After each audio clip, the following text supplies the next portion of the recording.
who is the customer here? Who are you going after? And does that vary internationally, or is it changing even within the UK? That's a really interesting one, because it totally changed in the UK around about 2013 when we launched the Out Milks. So the customer before then was, I would say, more of the mother looking after her family and herself profile.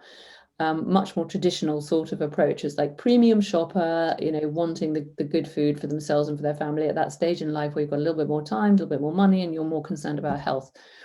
And then in 2013, we launched the Out Milks, and Instagram happened coincidentally at the same time. But what Instagram did was actually shift.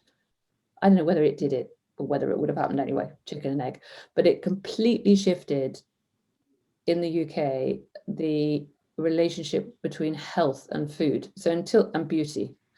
Until that point, beauty had nothing to do with food whatsoever, more or less. And health had sort of two roots. You either had the sort of you had like inner health, which was all bran and health and misery. It was like, you eat this because you have to, which was the thing we were sort of trying to fight against.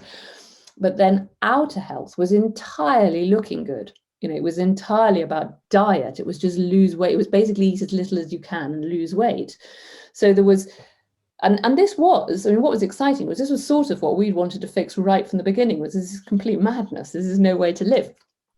And what Instagram bizarrely managed to sort of bring together was the idea that what you eat actually has a huge impact on, how you are, how well you are, which in turn goes on to sort of how you look.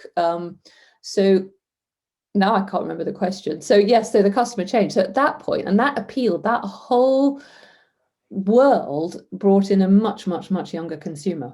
So that at that point, we were suddenly appealing to, people in that, it was sort of urban Londoners in particular, Londoners who were fitness oriented and had a really sort of, I can do this view on life. And so they would be doing yoga, they would be having green smoothies, and wanting to eat something that was genuinely good for them, but that also fit with their kind of upbeat lifestyle. And that was really what helped us to bring the brand together. And we'd done a bit of piece of work on how to resonate, what was our message and our energy. And it was that sense of where we resonate with people is when they want to be in rude health, which is an old English expression meaning sort of up for life and bursting with energy. So it was at that stage that we kind of nailed the attitudinal bit rather than a particular demographic. Obviously there's a demographic because our stuff,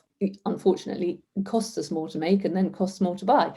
But fundamentally, you're buying into this idea of health that's fun, and that's what you want. It's like we call it the glass half fuller approach to life. And those are the people who I think resonate with what we do, and that's who we're appealing to. But it is now, in terms of demographically, it's a bit of a broad church, which doesn't make it very easy to target.